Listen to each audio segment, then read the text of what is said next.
ASO पूर्व 2013चा प्रश्न. इथे सुद्धा बघा कीचक वध हे आलेलं आहे. कीचक वध इथं आहे, हेच तुम्हाला 2018 मध्ये कीचक वध ऑप्शन्स मध्ये होता. ब्रिटिश सत्तेविरुद्ध संघर्ष करण्याची प्रेरणा क्रांतिकारांना कोणत्या नाटकामुळे मिळाली असं विचारलेलं आहे. कीचक वध, सुभद्राहरण, सौभद्र की Katyar Kaljat Ghusli. The correct answer here is only Kichak Vadh. बघा कीचक वध काय आहे, कृष्णाजी प्रभाकर खादिलकरांचं 1907चं हे नाटक आहे.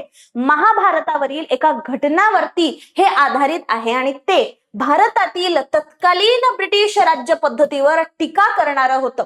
यात द्रौपदी म्हणजे भारत माता आहे, युधिष्ठिर म्हणजे मवाळ पक्ष आहे, भीम म्हणजे जहाळ पक्ष आहे, तर कीचक ते म्हणजे लॉर्ड कर्झन हा आहे. आता बेसिक ऑब्विसली खूप डिटेल मध्ये नाही जाणार, पण बेसिक हा इव्हेंट काय आहे महाभारतामधलं समजून घ्या.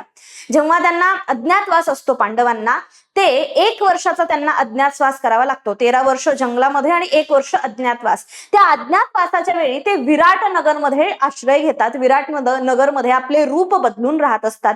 त्यावेळी द्रौपदी जी आहे ती विराट नगरच्या राणीची दासी बनून राहत असते आणि तिथंच भीम जो आहे तिथला एक प्रकारे आचारी बनून राहत असतो. राईट. या सिच्युएशन मध्ये होतं कसं, विराट नगरचा जो सेनापती आहे, जो विराट नगरच्या राणीचा भाऊ देखील आहे, तो द्रौपदीवरती हात मारतो. बेसिकली द्रौपदीला त्रास देत असतो. याला कंटाळून द्रौपदी भीमला हे सगळं सांगते आणि मग भीम या कीचकचं वध करतो.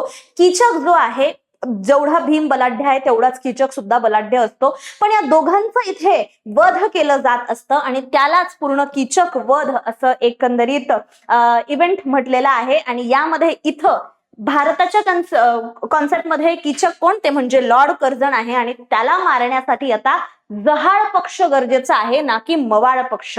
आणि कोणाला त्रास देत आहे हे लॉर्ड कर्झन, द्रौपदीला म्हणजेच भारत माताला त्रास देत आहे. असे एक मेटाफॉर त्यांनी तयार केलेला होता. ठीक आहे.